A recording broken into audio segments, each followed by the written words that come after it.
Wala ni isa sa atin ang makakatakas sa kapangyarihan ng pera. Pero alam mo ba kung ano talaga ang nagtutulak sa mga desisyon mo tungkol sa pananalapi? Ang psikolohiya ng pera, hindi lang ito tungkol sa numero. Ito ay tungkol sa pag-unawa sa ating sarili. Kapag naintindihan natin ang ating money mindset, mas matatalinong pagpipilian ang magagawa natin sa pera. Ang pera ay nagpapakilos ng emosyon, stress, pagkabalisa, at maging saya.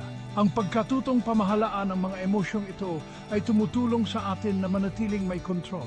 Nagkakamali tayo kapag hinahayaan nating gabayan tayo ng mga maling paniniwala.